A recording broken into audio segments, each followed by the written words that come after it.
So the paper we are doing is the higher diploma in human resource management paper, examined by Kenya National Examination Council.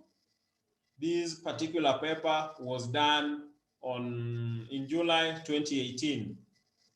So who is to read for us the case, and then we attempt the questions after. The case is titled Beauty Group Limited. Somebody to read for me the case.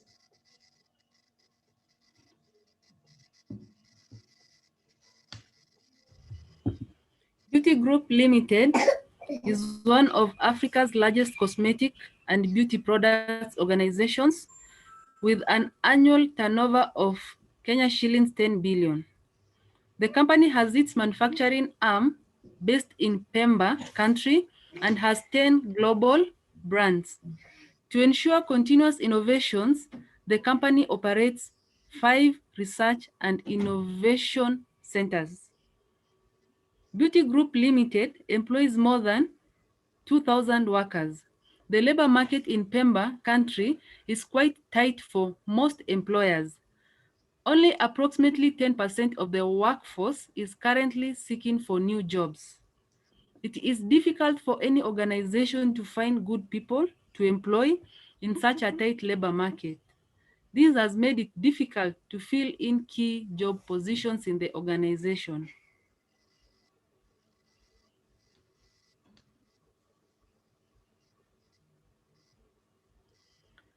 To widen its external sources of recruitment, the company has adopted the use of social platforms, which enable it to reach potential employees in various countries. The company has a uniform branding on all its websites. The job section of each website lists available positions and provides a link to the various social networks. The links include Beauty Group Limited, Talent Recruitment Facebook, page BGL LinkedIn page, BGL Talent Tube Facebook page, and BGL Careers Twitter feed. The social platforms are managed by an online employer marketing manager and supported by an e-recruitment team. The team is made up of online marketing people and online employer branding people or branding people.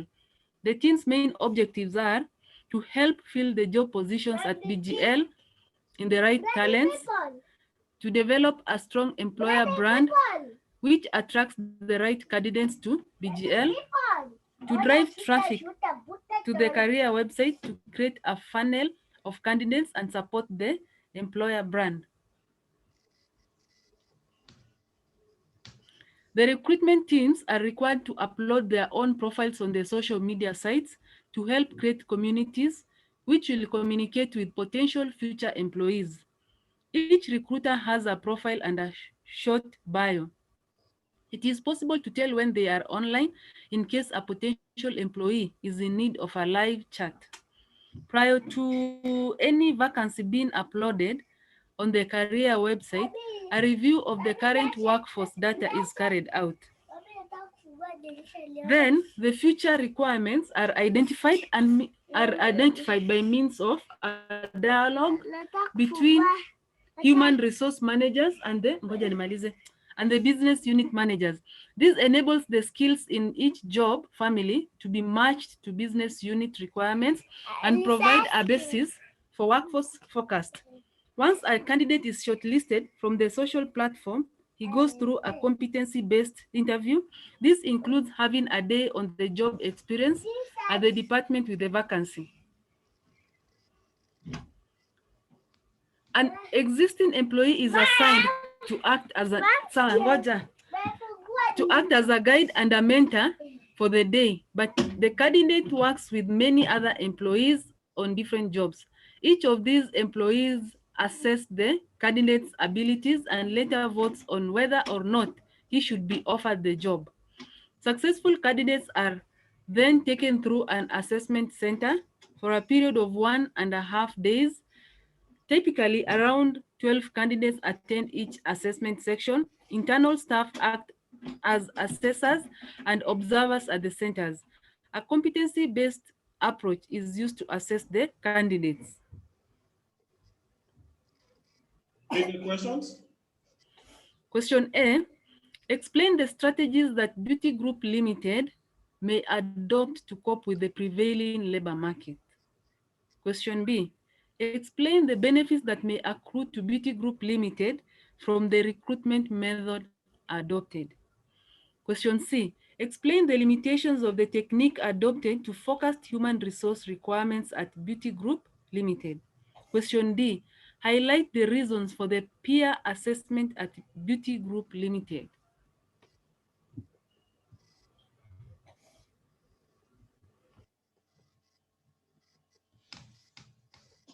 So thank you so much for that. So this is the case for Beauty Group Limited. So we are given a scenario of Beauty Group Limited, what they do and how they go about managing their recruitment functions and the challenges obtaining in their labor market, and how they resorted to using social media platforms to recruit candidates. So the examiner is asking, A, explain the strategies that Beauty Group Limited may adopt to cope with the prevailing labor market. Question B, explain the benefits that may accrue to Beauty Group Limited from the recruitment method adopted. Which recruitment method? Using the social media platforms. C, explain the limitations of the technique adopted to focus human resource requirements at Beauty Group Limited. And D, highlight the reasons for the peer assessment at Beauty Group Limited. So you're supposed to read the case, read the question, and now that you know the questions, reread the case to try and find responses to the questions. So are we rereading, or we just go ahead and look for responses? A, we are asked for strategies that Beauty Group Limited may adopt to cope with the prevailing labor market.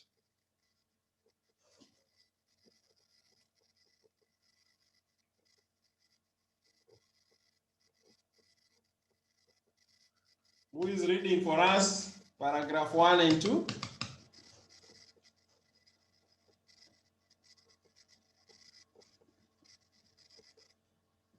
In the interest of time, volunteers, we move on. Lillian? Beauty Group Limited is one of Africa's largest cosmetics and beauty products organizations with an annual turnover of Kenya shillings 10 billion. The company has its manufacturing arm based in Pemba country and has 10 global brands. To ensure continuous innovations, the company operates 5 research and innovation centers. BGL employs more than 2,000 workers. The labor market in Pemba country is quite tight for most employers. Only approximately 10% of the workforce is currently seeking for new jobs. It is difficult for any organization to find good people to employ in such a tight labor market. This has made it difficult to fill in key job positions in the organization. Thank you. So that is a scenario obtaining in the labor market. So the examiner is asking you, number 1, to explain the strategies that Beauty Group Limited may adopt to cope with the prevailing labor market. It's a tough labor market where only, which paragraph was that? Only approximately 10% of the workforce is currently seeking new jobs. It is difficult for any organization to find good people to employ in such a tight labor market. This has made it difficult to fill in key positions in the organization. So that is the labor market you're operating in. So what strategies do you want to employ to help you cope in such a labor market? That is what the examiner is asking. The examiner has not come in to ask you what are the factors affecting employment or issues in labor economics and all, but now expects you to apply your understanding, and then you advise the company on the strategic alternatives they can explore to be able to still get people and cope in such a labor market. Only 10% of the workforce are seeking jobs. That means the unemployment level in that country is relatively very low. So you have to compete with many firms to get people with skills. So in such a tight labor market, it is difficult for us to fill job positions in the organization. So what strategies do you want to employ to be able to fill positions and to cope in such a labor market? So suggest responses on the kind of strategies you may want to explore. Lily? I have three possible ones. Yes. The first one would be to offer competitive reward packages. So that would be your reward strategy, to make sure that you're able to attract talent. The second one that I have is to have a good retention strategy, where they promote from within and are able to keep their talent. And then the third one that I would think about is to make use of trade agreements in between countries. If it is an economic union, for instance, East African community, then they can use labor mobility to have labor coming from other countries. So you proposed three strategies. Strategy number one, reward strategy, so that you come up with competitive package. Strategy number two, promoting from within. That calls for talent retention. You don't want to lose your best people once you have them. And then strategy number three, strategy to focus on how to enhance mobility of labor so that you can attract labor from outside the country if you are within an economic bloc, or even without an economic bloc. You can explore options of attracting labor from outside the economic bloc. Yes, Faith? Thank you so much for Lily for that. I would propose they do training. They do a research on what the market needs and the competitors, so that they can train their employees to be very competitive and highly skilled to meet the market needs. So training is one of the strategies I would suggest the organization to take in order to at least have their employees meet the standards of the competition in the market. So training to boost capacity of your employees so that you get from within the talent that you need to be able to cope. Joseph has proposed job design where you enlarge jobs and enrich, so that the few positions that are available, then they are enlarged and enriched.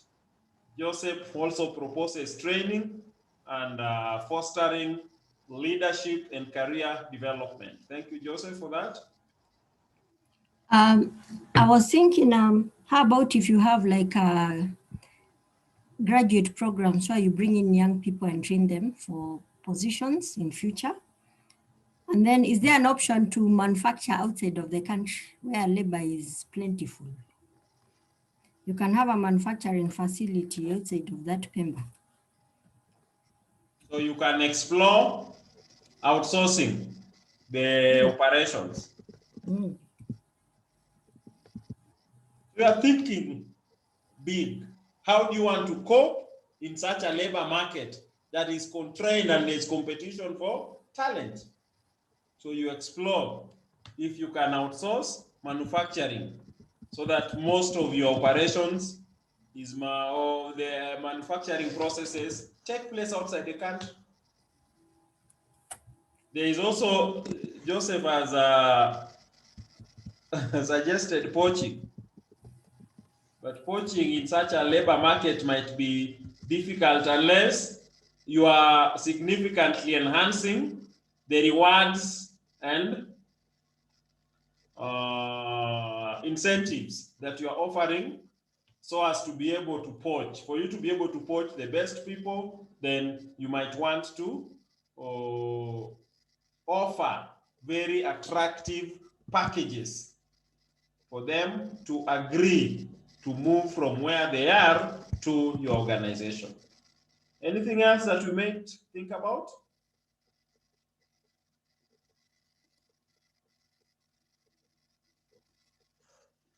So explore the strategies that the company may adopt to be able to cope in such labor market.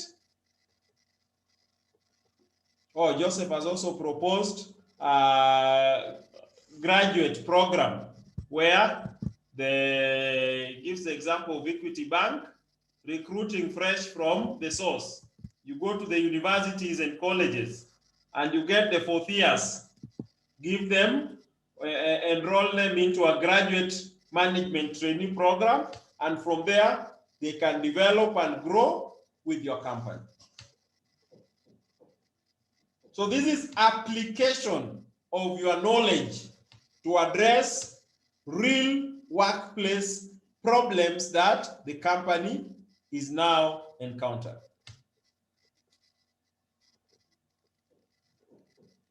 I hope that is okay. Question B. Explain the benefits that may accrue to Beauty Group Limited from the recruitment method adopted. That is a question. So go back to the case and ask, what recruitment method are we talking about here? Paragraph 3. Read paragraph 3 and 4.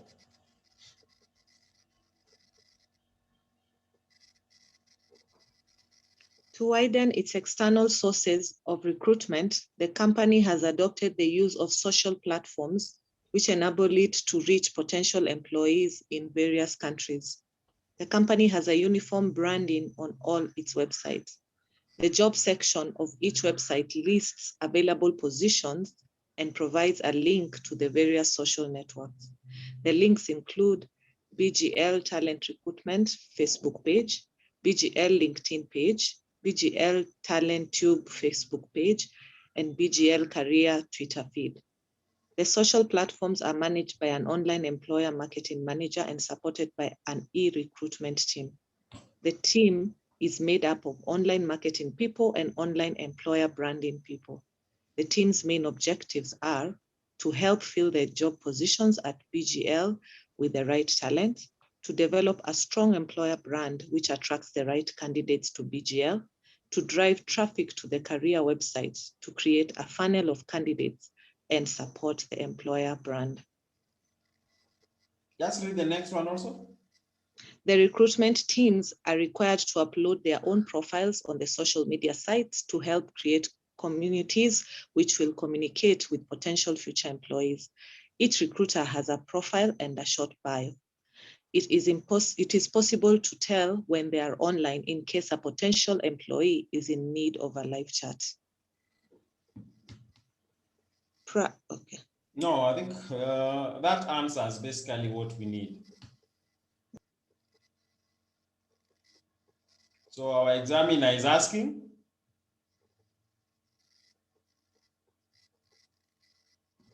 to explain the benefits that may accrue to Beauty Group Limited from the recruitment method adopted.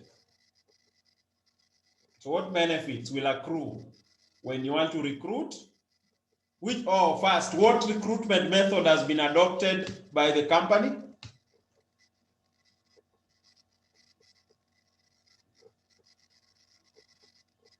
Social platform.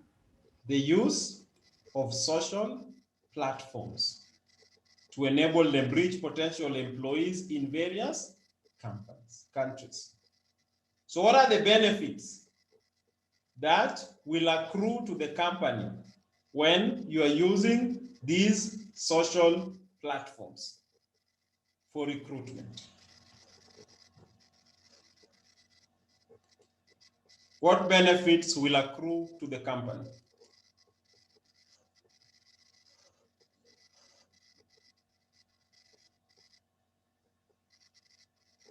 Namaza. It will reach a large variety of potential employees. So you are able to reach a large pool, large and expanded pool of applicants that you can reach. Next.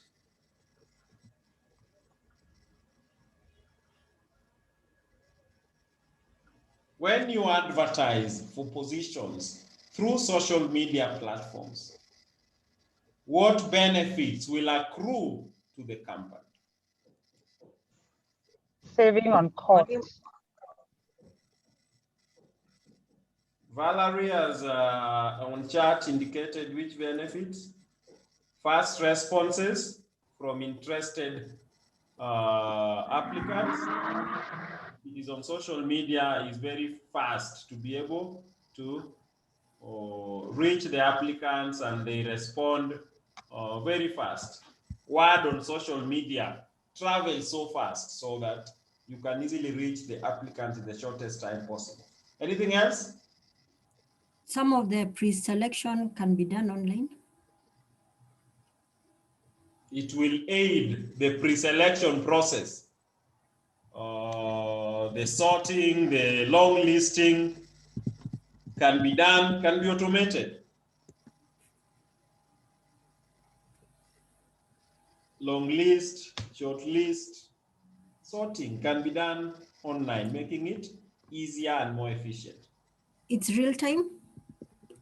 Real time?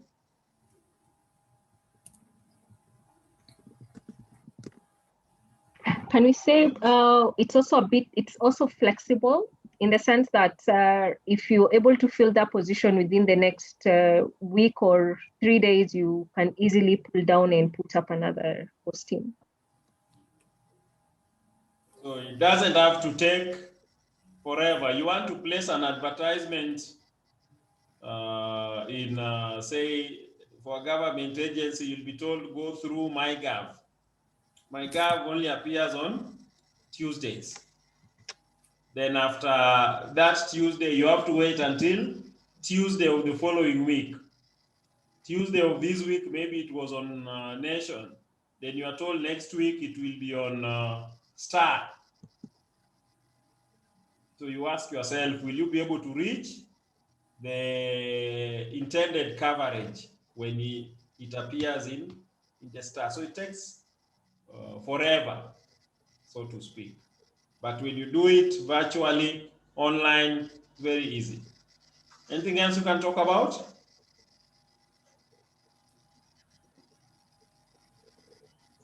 It's cost effective to do such an advertisement. Cost effective. Place an advert on Facebook. How much do you pay? 40,000? 50 for a period of like a month plus. It is popping in every day. But if it is a newspaper, you go to the Daily Nation, one day you want to place the advertisement, depending on the size, they'll tell you 500,000, 300,000, a quarter page, almost 200,000, 180, and 8. So the other one will charge you like 40,000 for it to be popping for a period of 1 month. This other one, or you may even be like the company posts on its own platforms. So it is cost effective. Anything else you might think about?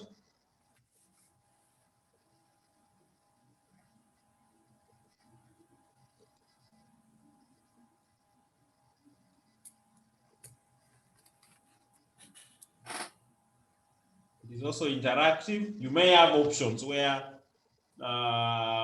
recruiters can engage the prospective candidates and make clarifications or seek clarifications real time. Interactive process. Benefits that accrue to the company when it does it using the social media platforms. How about in that it also helps to integrate the other HR objectives of developing the employer brand at the same time? So when you are known to be using social media, and actually we can see real people who've been able to get chances of being recruited and work with your company through the platforms. So it can help in building and enhancing the employer brand. This is a good point to talk about, because if you recall the other paper we were looking at on employer branding, it was strong on what employees also want to go out there and say about the company that they work for. So when you use the social media and it works, then you will be able to easily enhance the employer brand, which is a key objective that HR will have.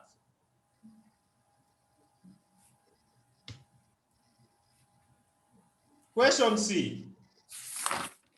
Explain the limitations of the technique adopted to forecast human resource requirements at BGL. What is the technique?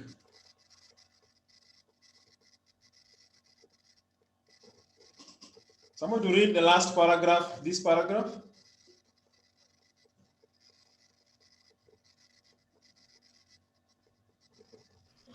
Prior to any vacancy being uploaded on the career website, a review of the current workforce data is carried out. Then the future requirements are identified by means of a dialogue between human resource managers and the business unit managers. This enables the skills in each job family to be matched to business unit requirements and provide a basis for workforce forecast. Once a candidate is shortlisted from the social platform, he goes through a competency-based interview.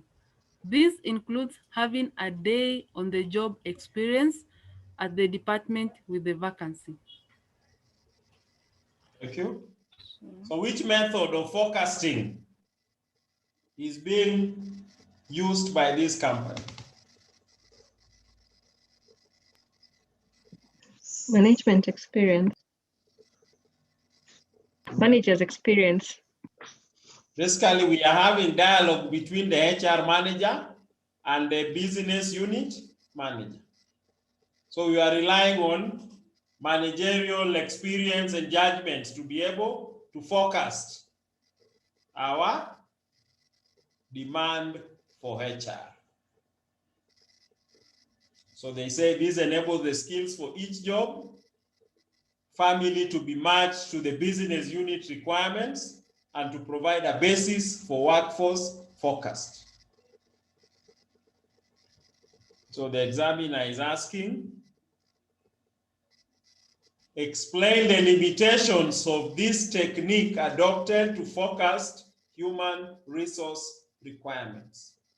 What are some of the limitations that may come to mind?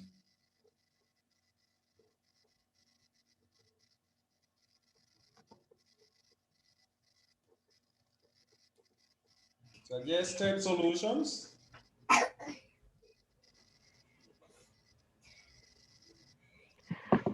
I think I can say it's subjective and prone to human error because there is no scientific explanation to using managerial experience technique. Subjective and prone to human error because we are basically reliant on the opinions of individuals to make judgments. No scientific methodology is being applied. Anything else? There could be biasness in decision making.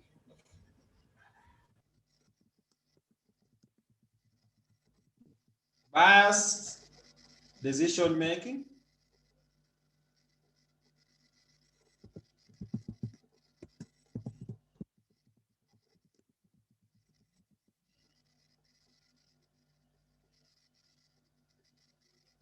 Anything else?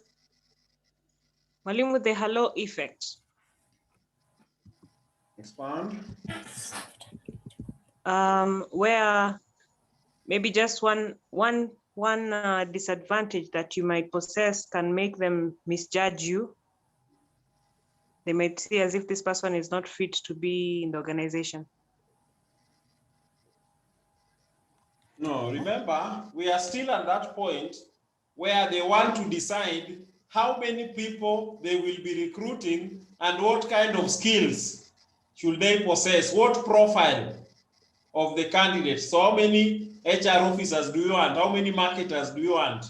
So we want to rely on the dialogue between the HR manager and the marketing manager to determine that we need 10 marketing officers or 20 sales reps. Can we say it lacks, it's not analytical, so it lacks objectivity? Lacks objectivity, I think had been raised in point 1 as being subjective. Thanks for that. Eileen?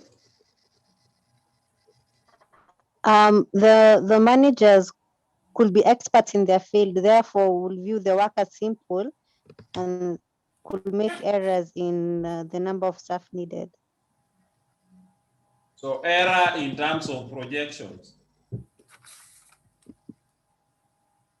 terms of projecting how many people will be required. Anything else? This technique might take a longer period or yeah. How do you mean it will take a long time? Expound briefly. Okay, you might find because it's the managerial experience judgment. Maybe the manager is not in the office regularly, or at that particular time when they want to make that decision of recruiting. So the manager may not be in the office regularly. But you see now, we expect in real time that the business unit head is a grounded person who understands operations and dynamics and how everything works in the organization. So if, what if you have to say some can make more political decisions? so you let personal political decisions. In that as a manager, you want more staff so that you appear to have a bigger kingdom. So that when we look at how many people you are controlling, yes, then we say, this manager is above the rest. Anything else? So you end up with more staff than is required.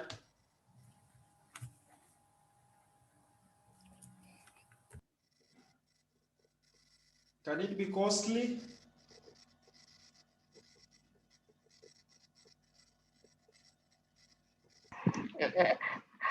It can be costly when the wrong decisions are made. Can be costly when wrong decisions are made.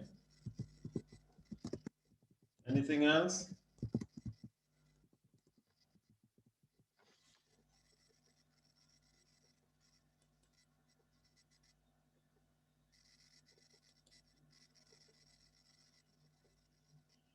Any other Can disadvantage? lead to conflict in the organization. Say that again.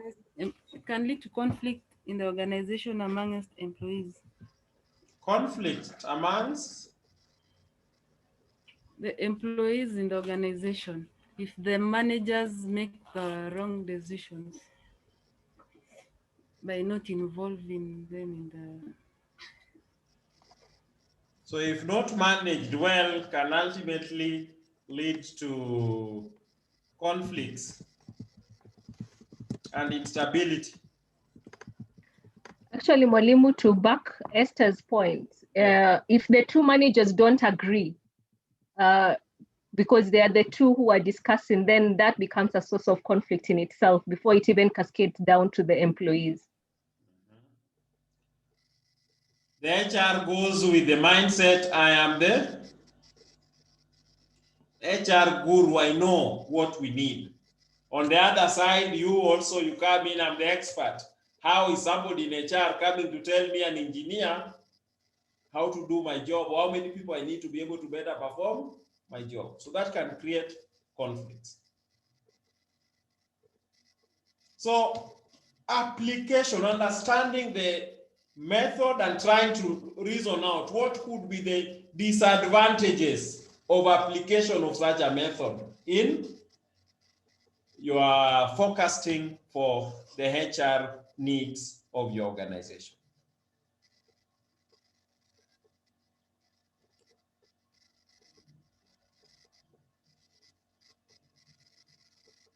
So any other thing that may come to mind?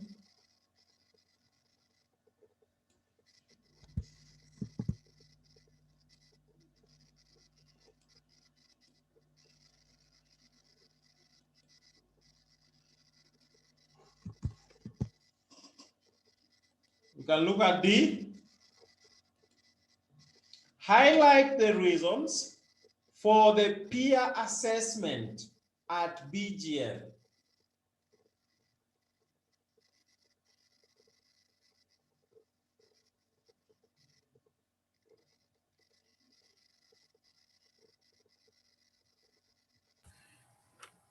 Maybe to examine whether the person's attitudes, personality will fit into the organizational culture or departmental culture. So peer assessment will help you in examining if the candidate we are recruiting will fit into our culture as an organization. Anything else?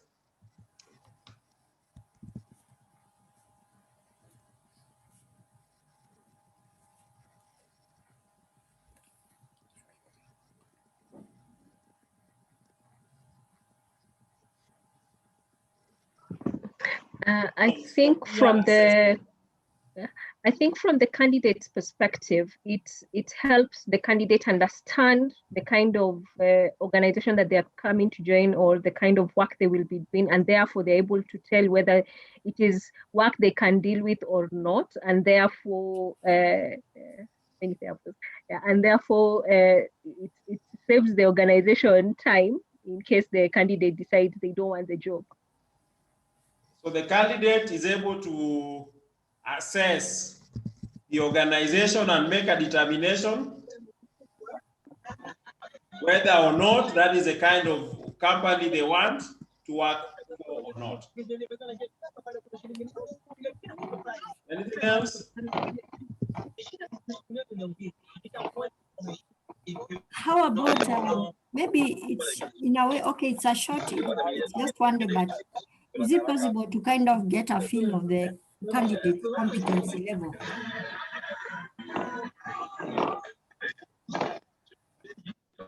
Oh, there was a lot of background noise, so I've muted all participants. So who was speaking? Unmute yourself and I was saying that though it's a short time, is it in a way you can make an assessment of the candidate's competency level, which may not be picked out at interview?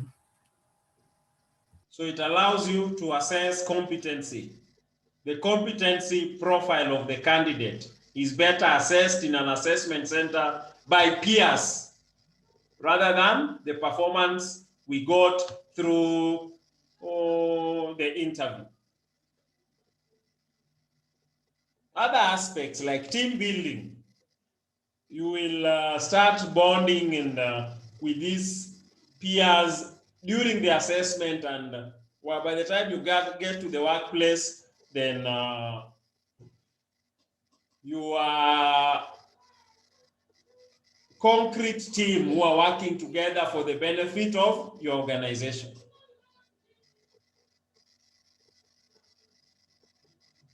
When you rely on peer review, then there may be hidden talents that will come out that maybe during the interview could not be brought to the surface, but in such a review by peers, much more will be known about the candidate, and thereby you're able to assess their suitability for the job.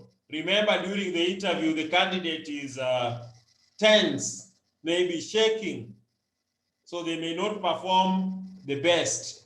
But when now we go for the assessment by peers, they're in a more stable, more friendly environment.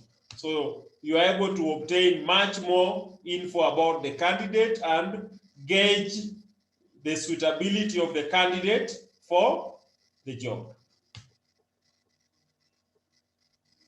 So this calls for application of concepts that you've gone through in class. Can you now apply them in real time? Any other thing that may come to mind?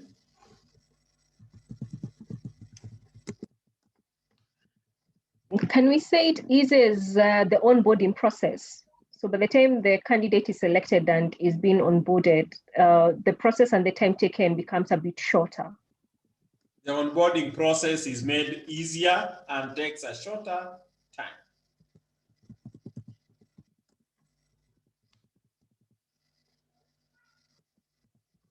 Anything else?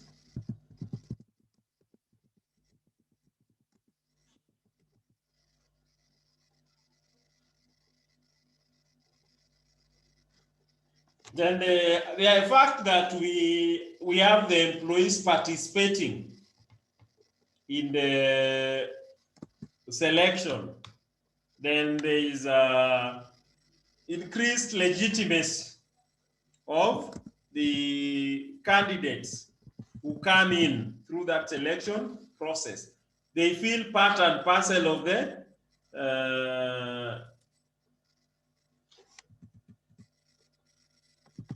recruitment process, because they played a role in ensuring that the best candidate is recruited for the job in the organization. Benefits of this approach to assessment or by peers in terms of gauging the suitability of candidates for the jobs we have at hand. So the negative feeling of, oh, these are just brought in by wakubwa from wherever, they are not qualified, they are not, is eliminated.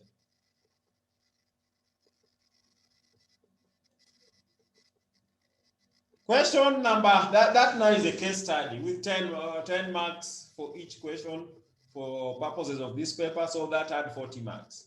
Question 2A. Another question that calls for application of the concepts that you know, that explain the factors that may contribute to unfair discrimination of disadvantaged groups during the recruitment process. That the Employment Act, when you are looking at the requirements of the Act, talked about non-discrimination. And every candidate should be accorded equal fair opportunities. So what factors may contribute to unfair discrimination of disadvantaged groups during the recruitment process?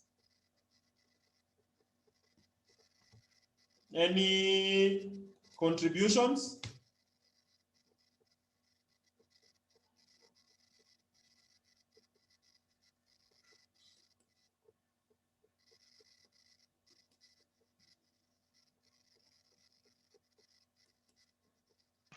Can we say stereotyping? Where you already have a preconceived notion of a certain group, and therefore you unfairly discriminate against them. Like now, assuming that just because somebody has walked in blind, you start talking a bit louder or such things. So stereotypes that you hold about certain disadvantaged groupings will make you discriminate unfairly, and you disadvantage them more during that recruitment process. Stereotypes about the groupings. Anything else? What about if you are to say the recruitment methods, even to attract these candidates, are already very based unfairly towards certain groups? For example, okay, I don't know, but I'm imagining if you are blind, how do you get to know the WhatsApp circulating about a job going on those platforms? Okay, just a thought. So a blind person is unlikely to gain access to opportunities that are circulated, say, via WhatsApp. So that already is a disadvantage. Anything else? Yes. Mwalimu, can we say the industry, the type of the work that the organization does? So let's say if it's a manufacturing industry, they just assume because someone is disabled, they can't work in a plant organization. So the nature of the industry.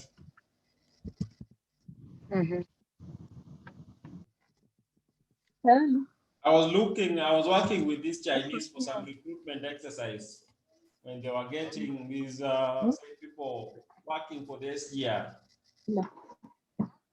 For them, they don't imagine like the technical engineering jobs that they can engage women. Then they want the women to do only maybe customer service and related jobs.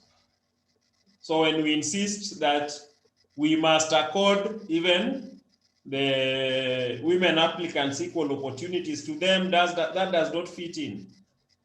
So the kind of industry that you are talking about here may also in a way be disadvantageous to certain disadvantaged groups. Anything else?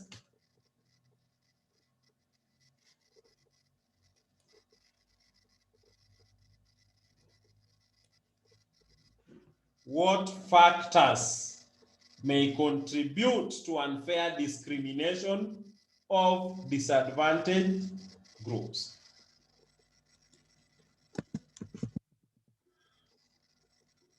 Language, can language be a factor? There may be certain minorities, so that if you advertise using certain languages, you may have some people knocked off. As much as English is an official language, not all Kenyans will understand English. So maybe certain positions you want to advertise, language may play a part. Disadvantage. Anything else other than language?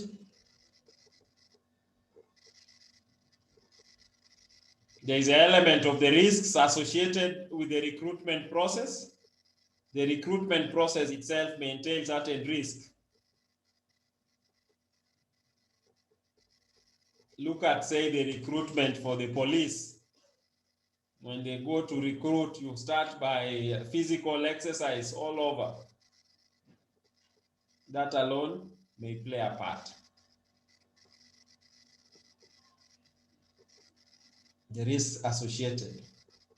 Also, disadvantaged group may be affected by the job package.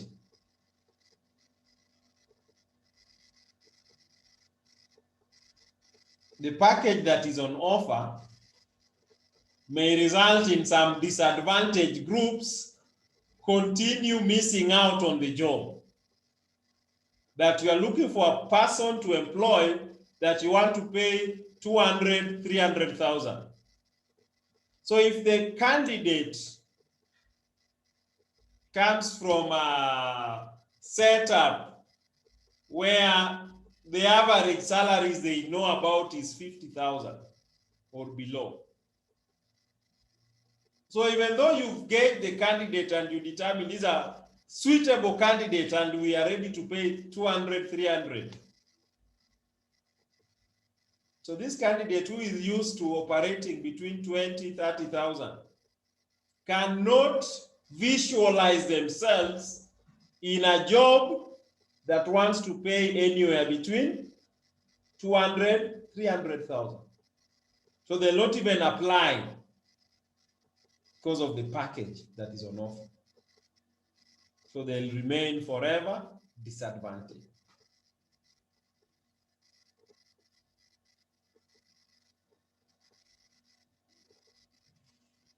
Question 2B. Question 2B says what? Highlight the requirements that must be met before a foreign contract of service is attested by a labor officer in accordance with the stipulations of the Employment Act 2007. So the Employment Act 2007 is clear as to what must be done, how the contract has to be prepared before it can be attested to by a labor officer. So what are the requirements that the contract must meet before it is attested to, it is witnessed, signed by a labor officer in accordance with stipulations of the Employment Act 2007? What comes to mind?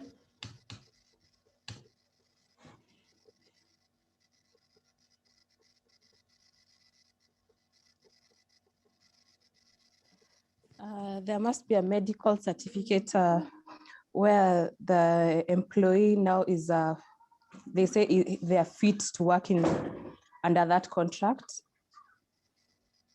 A medical certificate that the employee is fit to work. Anything else?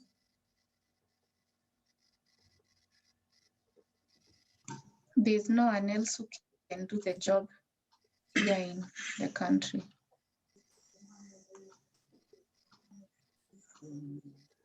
No one The else. employee Again, please. I'm saying that the job cannot be done by somebody else here. It needs certain expertise. No, you are not looking at recruitment of experts. You are looking at, say, these Kenyans who go to work in Saudi Arabia. What kind of contract should be prepared when they are leaving, before they leave the country to go and live and work in Saudi Arabia? Lily, your hand is raised. I have 2 points. The first, the contract should be in the prescribed format. There's a specific format that the contract should be in.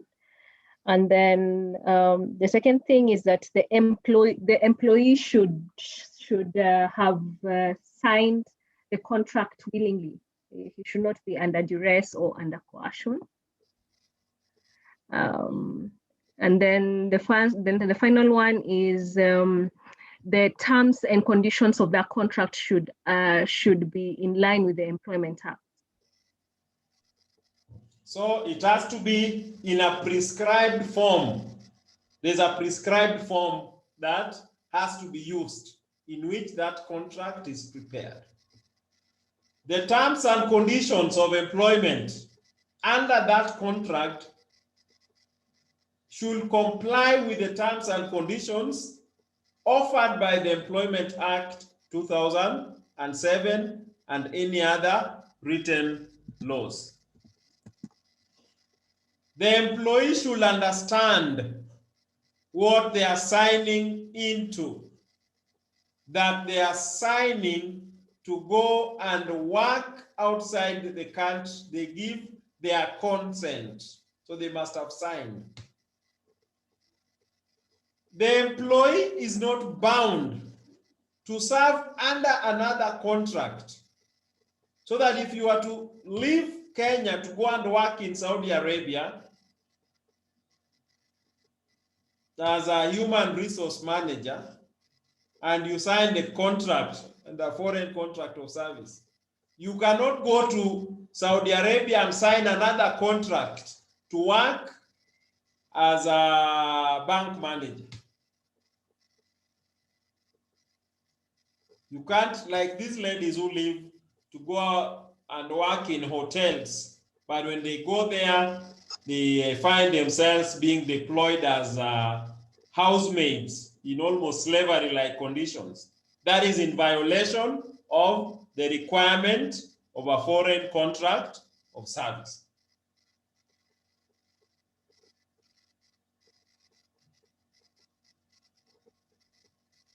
That the employee did not enter into the contract through fraud, coercion, or undue influence, and that the employee is medically fit to perform duties under the contract.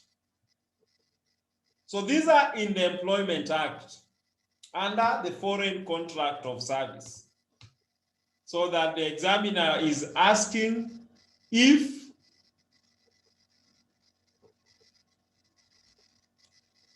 you understand what a foreign contract of service requires, how you should prepare a foreign contract of service in a situation where you want to take Kenyans to go and live and work outside the country.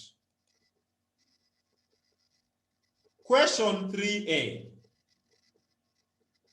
The Human Resource Department at Mamboleo Limited has been unable to fill key job vacancies despite advertising the vacancies widely.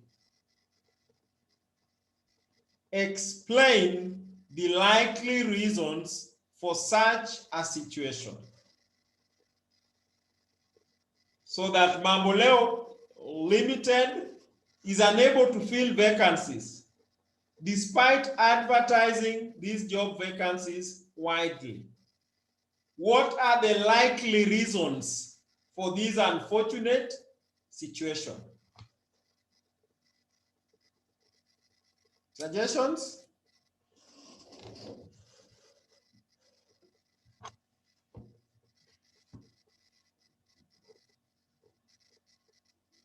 Suggestions? The likely reasons for this? Poor employer image. Sorry, Valerie, go ahead. You've actually said my point. Okay, so whose point is it? I attribute the points to who now? Valerie? No, it's okay. She can go ahead. Yes. She had started. Okay, poor employee. The company Poor has employer image. Poor image, bad reputation in industry. So if you have a poor image in your industry, generally people will shy away, notwithstanding the number of times you advertise.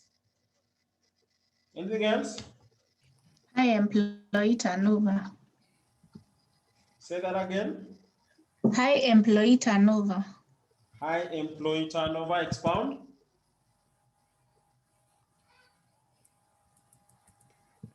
When people leave an organization very much, somebody else will fear joining because you don't know why they are leaving. So when the labor turnover rate is high, yes, then we start having second thoughts about the organization, the company, and the jobs. Anything else? Lack of skills in the market. Say that again. Lack of skills in the market. Lack of skills. Briefly expound. There's some skills which are very, very hard to fill. For example, if sometimes you're told to get some of these young people who do coding, they can be very hard to find. So the shortage or lack of critical skills in specific areas.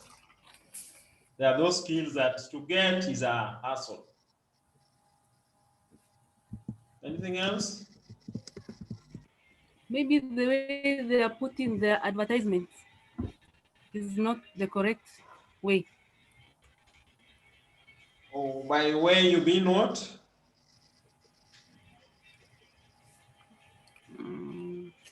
As in their content is not capturing the intended candidate. You might want to talk of the use of the wrong advertising channel. Like if you are to target the young graduates that we have locally, and you want to advertise in the newspaper again and again, you might be wondering how comes your advertisements are not reaching the intended target. Is only because maybe the channel you are using does not speak to them. If you had gone for, say, social media, you would easily get them. Or the advertisement itself may be poorly written, that trying to make head or tail about the job becomes a challenge. The advertisement may have a wrong job title, that if you don't get the job title right, all the prospective candidates struggle to understand which position is this. I mean, if you can't even make head or tail about the title of the position, then you cannot apply for the position. The package that is offered, you communicate a package that is poor or very poor. So we'll decide, you can't take such a position. Or your company is located in an awkward location. There are certain places, even locally, before you convince a candidate to apply and go there to relocate, there are other considerations. So if the location is not conducive and you are not giving us something else to compensate and entice us to be able to be willing to relocate, then you will advertise 10 times and still not get the kind of candidate you want. So each point, you discuss it in details. A small paragraph for every answer, 3-4 lines. Then the examiner appreciates your mastery of the concepts and you get it right. Question 3B. The human resource manager at Tarus Limited has developed a competency framework for jobs in the organization. Explain the reasons that may have prompted such a move. The human resource manager at Tarus Limited has developed a competency framework for jobs in the organization. Explain the reasons that may have prompted such a move.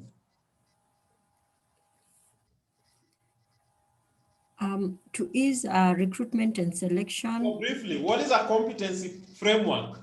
Who can briefly just, in a layman's language even, explain what a competency framework is? Because if you don't understand what a competency framework is, you cannot begin to give reasons that may have prompted this HR manager to develop a competency framework. So what is it? Can I try? Yes, go ahead. Okay, a competency framework, just imagine a matrix. On the one axis, it's saying that for certain jobs at certain levels, these are the technical skills required, the behavioral skills required. Then you'll also have the leadership. So you'll be going across from the most junior to the most senior person. What are the leadership competencies that they need to be developed? It will also incorporate the competency needed to align to the organizational culture. So it's basically all the competencies people need to do their jobs, technically, behavior-wise, in alignment to the culture, and also in alignment to the leadership capabilities they want to see in a business. So thank you for that. Basically, a framework that you've set out. These jobs, these are the required attributes for effective delivery, effective performance. The kind of behavior that has to be demonstrated. The competence that you need to work as a manager, as an officer, as an assistant is set out for every level. So the HR manager has developed a competency framework for jobs in the organization.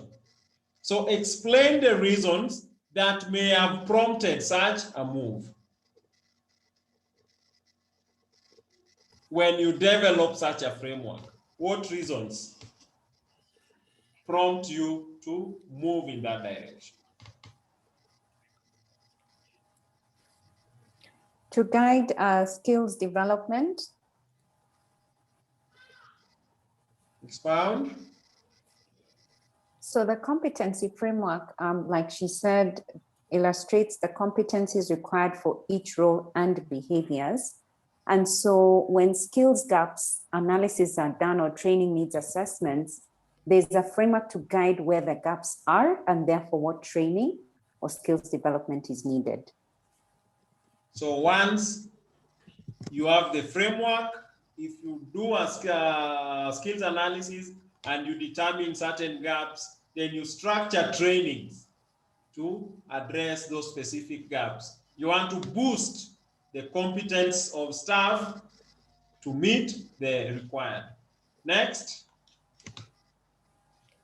For recruitment and selection. How? Expound. When you have a competency framework, you actually would perform competency-based interviews. You'll be looking for specific competencies, and you can even put people in an assessment center to check whether they have the competencies for that job. So recruitment and selection process is Yes. made easier when there's a competency framework that guides the process. Anything else?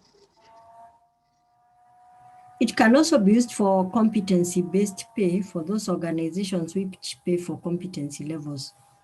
So you can develop competency-based pay. I don't know if you're doing reward management this semester. Those of you that we do reward management, I'm sure we've covered competency-based pay when you are looking at aspects of contingency-based rewards. Anything else?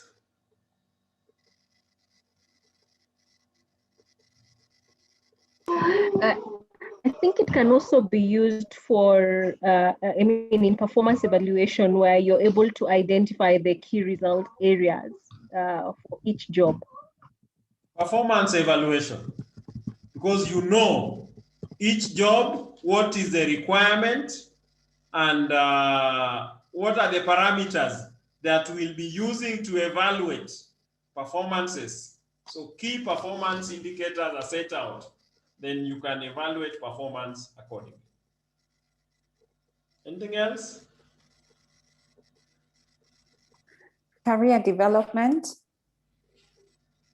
Career development. Expound. So because there's a clear competency framework for each role at each level, then it's easier for individuals when they prepare their individual development plans to know what they're working towards. and where their strengths lie, and therefore there's a clear career path and how to get there. So clearly set out career progression, how you can grow from you join as an assistant. If you want to rise to senior assistant, to officer, to senior officer, to chief officer, to principal officer, at every level is clearly set out what you need to be able to progress in your career. So career progression pathway is clearly set out. Anything else? It could also be as a result of external factors, whereby the HR wanted their company to gain competitive advantages in the industry. In terms The of HR wanted their company to gain competitive advantage in their industry. Competency framework can help you. Because when now you prioritize competence in everything that you are doing, you will ultimately end up, you have the best people for the best jobs working to achieve the best outcomes for your organization. And that will yield that desired competitive advantage.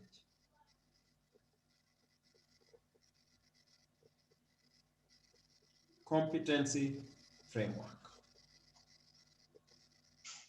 Question number 4A. The human resource manager at Henna Limited intends to conduct a human resource audit in the organization.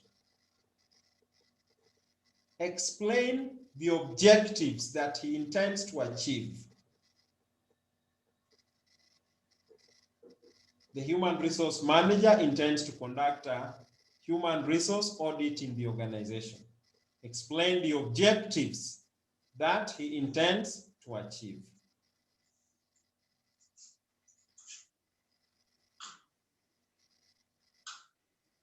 Yes, somebody? What is a HR audit?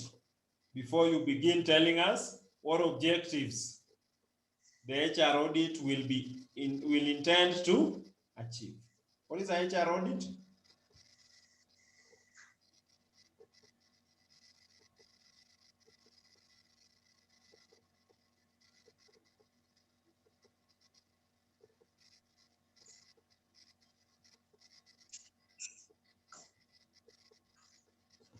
Somebody?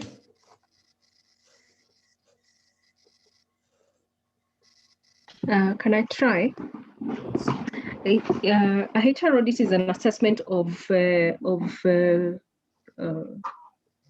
skills that exist within an organization, the people and the skills that they hold within an organization. Mostly done when you are doing supply forecasting in HR planning.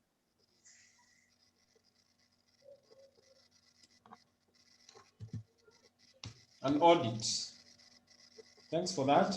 An audit basically, look at what happens in the financial audits. An audit, you carry out the audit, you want to find out how the HR processes and programs and functions are being performed in your organization. You have your training policy, for example. So you train staff. Then at the end of the year, somebody audits the training process so as to determine if indeed the trainings were done in line with your training policy. You have the recruitment. So we come to audit the recruitment at the end of the process to determine if the recruitment process was done in line with our own recruitment policy and the legal requirements are set out in, say, the Employment Act. So the HR manager of Henna Limited intends to carry out a human resource audit in the organization. Explain the objectives he intends to achieve. So go ahead.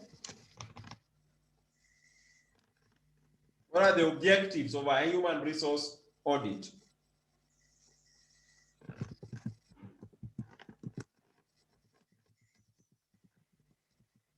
Somebody?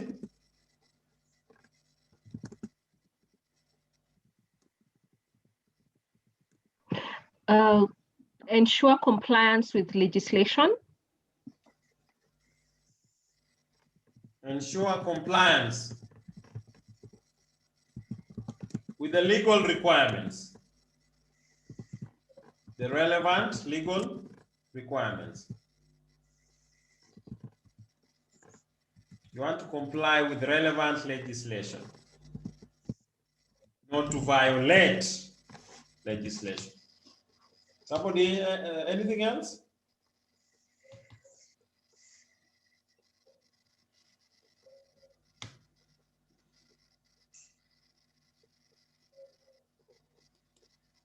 You have your training policy. Would you say?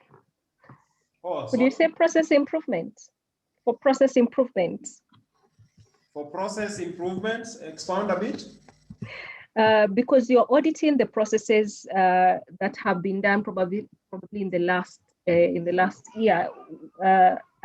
One would want to know how to improve them so that they are more efficient and they are more agile to the business needs. So that you assess and determine how efficient the processes are for purposes of improvement. But even before you improve, you just want to assess and understand, determine how effectively or the effectiveness with which the various processes in the organization are being delivered. Critical for purposes of the organization. So you want to review every HR process to determine its effectiveness. Anything else? Mwalimu, can it be that you want to know the rate of employee turnover and the reasons why maybe there is high employee turnover? Rate and reason for employee turnover. So you are auditing the HR function to understand the labor turnover rates and to appreciate what are the reasons for the high labor turnover. Anything else? Maybe they intend to introduce a certification in the organization, and the audit must be done to assess so that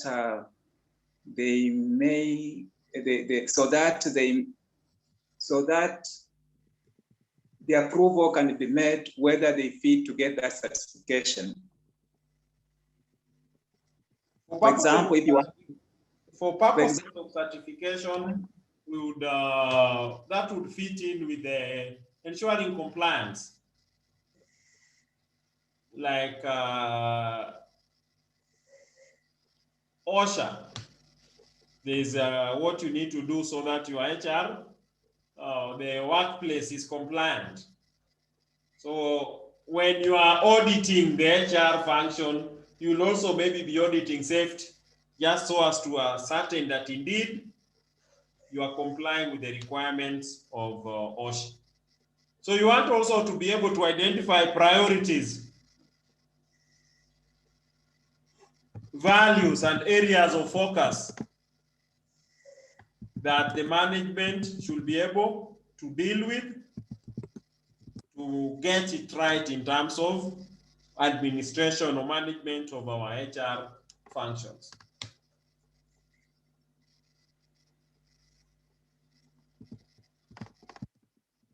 Question 4B. Somebody to read the question? 4B. Explain the reasons for conducting job analysis in an organization.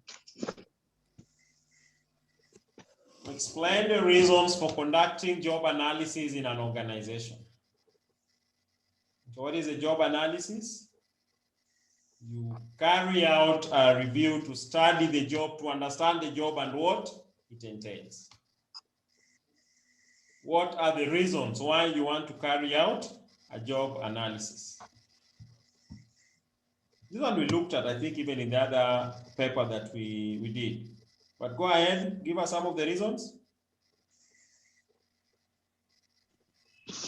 For training and development.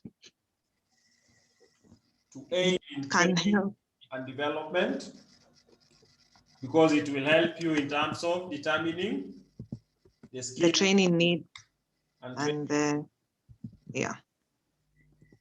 Good. Anything else? Also for job identification, because during job analysis, you're able to know, you get to put the job title, the code, and the other information that you're required to identify the job. The job title, job code, and all information required for identification comes out when you do a job analysis. Good. Anything else? Matching the job and the job holder. Being able to match the job and the job holder by ensuring that the job holder has all the required knowledge, skills, and technical aspect of it. So you want to be able to set out the job description and the job specification, the profile of the ideal candidate to perform the duties as set out in the job description. Anything else? Why job analysis is conducted? For performance appraisal.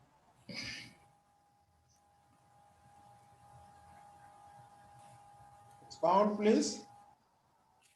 It can be used during performance appraisal. During job analysis, you're able to find out what needs to be done to meet the standards that the organization requires, like what the job holder needs to perform, the performance. Job so analysis, that is, it is. Oh, sorry. Go on. So when during job analysis, you get the performance standards, which can be used during performance appraisal of the job holder. So when you do a job analysis, you prepare the job description, which sets out what the job is about, what the job holder will be doing, and you will use that to set objectives, work objectives and targets that you will be using to review performances, to appraise employee performances over the period. So when you do a job analysis, it will ultimately help you with performance improvement. There are issues to do with counseling of employees. If they're having challenges with the jobs and how they are structured and how they are being done, job analysis can be useful. You want to carry out a job evaluation so as to be able to grade and rank jobs according to importance. That is not possible if you've not first done a job analysis. You want to be able to address issues to do with safety and health, identification of job hazards, machinery and equipment used, so as to put in place effective corrective measures. Job analysis is important. Question 5. What about what about for designing the organizational structure? Designing the organizational structure. If you want to redesign, say redesign the structure, then you must first have to do a job analysis to understand the job and what it is about, and then you can begin to design the structure. Anything else? Somebody read question 5A in the interest of time. 5A.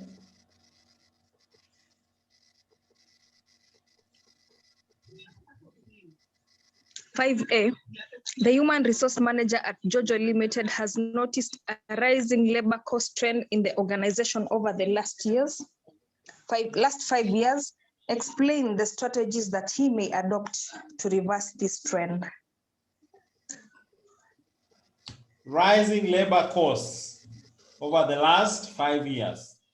What strategies may he adopt to reverse the trend? What trend? The trend of rising labor costs. So what strategies come to mind for controlling labor costs?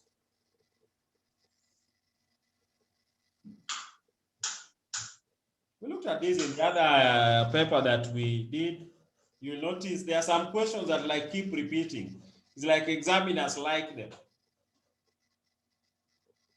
Measures of enhancing productivity, you need to know. Measures of controlling labor costs, questions liked by examiners. So, some responses.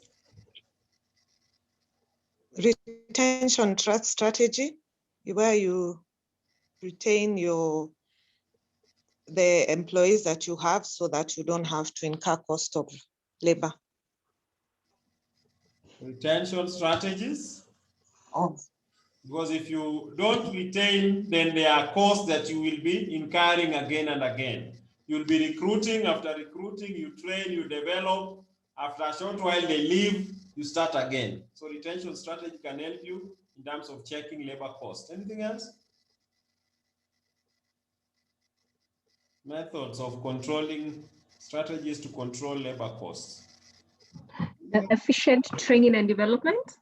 Training? Oh, sorry, effective training and development. Effective training and development. Targeted training. You don't train because there's money. You train because there's an objective you are seeking to address through the training. Anything else?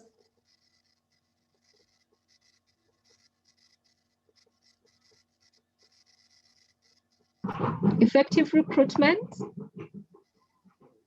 where you're able to hire to hire very fast at a very fast rate and the right candidate. Right candidate. You don't recruit because you want to fill positions or create positions to friends and relatives, but you recruit based on a needs assessment. Anything else? What about reviewing your benefits to see, maybe to restructure according to what is most best fit for the organization and what is liked? So you might want to review the reward and incentive programs that you are having so that you get what works. There may be some that you're incurring a lot of resources to provide, but it's not appreciated by the people intended. So it may not serve the intended needs. Anything else?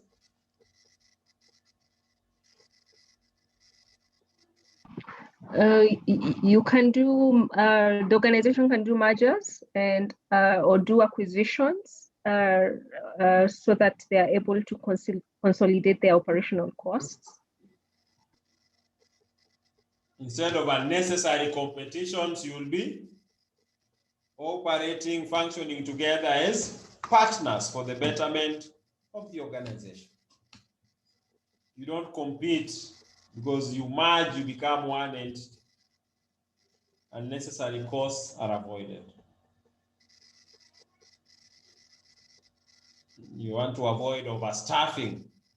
Just operate with an optimal workforce size.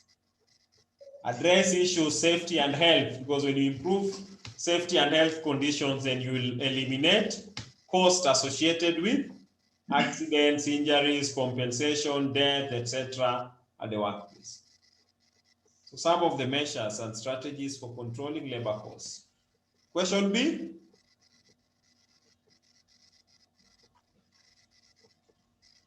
Zulumba Limited has developed a position analysis questionnaire for managers in the organization. Highlight the type of information that may be collected through the use of such a questionnaire. So a questionnaire to collect info about jobs for managers in the organization. What kind of information should such a questionnaire have if you are to use it for purposes of analyzing the job?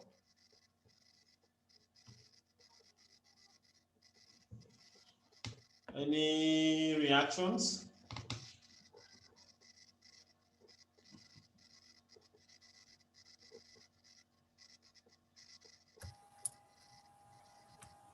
You want to do a questionnaire, a template for purposes of job analysis, analyzing the jobs of managers.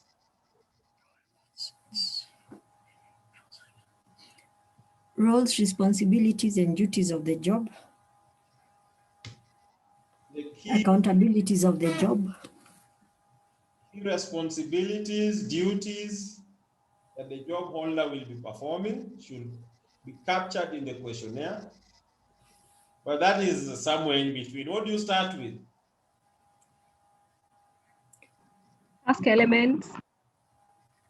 You will start first with the job identification. Identify the job. The name of the job, the company, the department. Then you give us the job title, the job code for identification.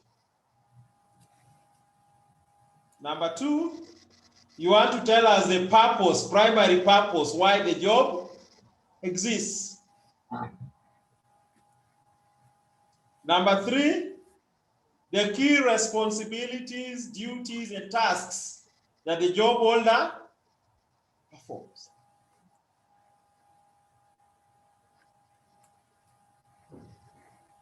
You want to tell us the reporting relationships. But before duties, you need to tell us the reporting relationships. The job holder reports to the managing director, and the following are direct reports to the job holder and the indirect reports. So if you report to the managing director, you are at this level, there's only one person above you, and so many are your indirect reports you captured.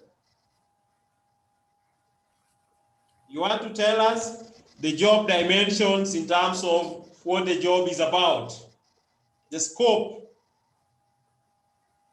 You want to tell us the competence that is required for effective job performance. That is the knowledge, experience, and such attributes, skills, etc. Then also you want to be able to capture other attributes that you need that may be functional and may be mostly behavioral for purposes of understanding exactly what the job entails, what the job holder actually does. So you do such a detailed questionnaire, then you are able to analyze, use it to analyze jobs of managers in an organization.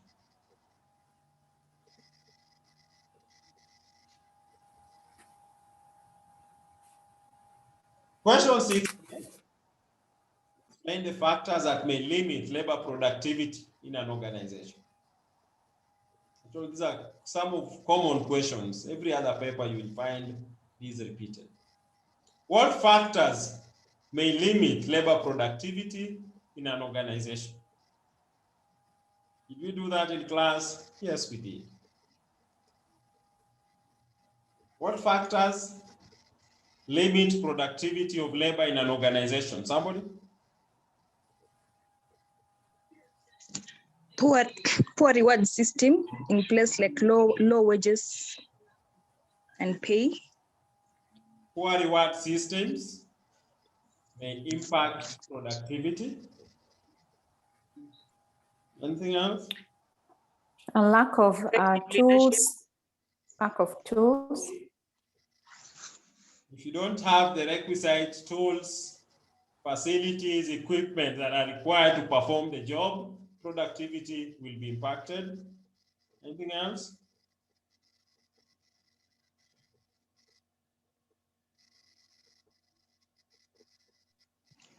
The kind of leadership that is is provided in the organization? The kind of leadership. You want effective leadership. For you to be productive, you must have the right leadership in your organization. Anything else? Low Poor job morale design.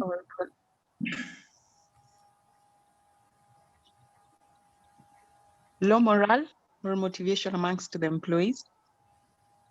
Morale and motivation. If it is low, productivity will be affected. Anything else? Poor recruitment, selection, and placement by engaging people who do not meet the right skills and qualifications. Poor recruitment, if you don't have the right people, you like the right skills, people you recruit will not help you in terms of enhancing your productivity as an organization.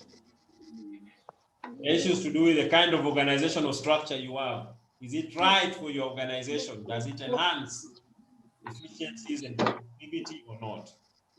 The issues to do with having in place a performance management system so that there is clarity about the targets that you're working towards and the rewards to come if you are able to meet the targets. You do that, you get it right in terms of enhancing productivity.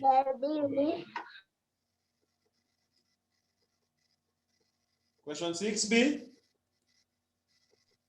Highlight the type of information that should be included in a job advertisement in order to attract the right candidates for a job vacancy. You want to attract candidates, so you want to advertise. What type of information should be included in a job advertisement so as to attract the right candidate for a job vacancy?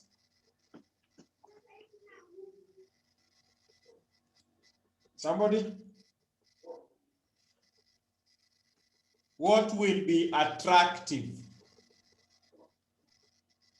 so that you attract candidates? What kind of information do you want to put in the advertisement?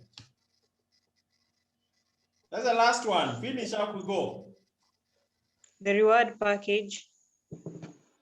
The package that is offered.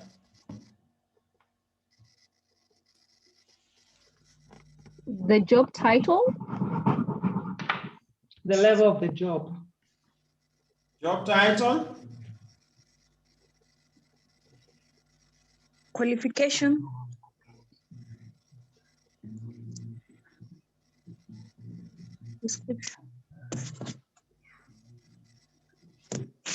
Job title has to be clear so that you get the right candidates. What else do you want to? The location and the amount. The location and the amount of travel involved. Job location and the amount of travel.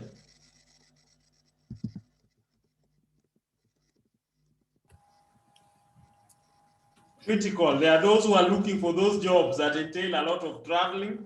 There are those who want jobs that do not entail a lot of traveling. You want to be clear as to the responsibilities and duties that the job holder is coming in to do. You want to be clear about the company and the profile of the company. You want also to be clear about the job purpose.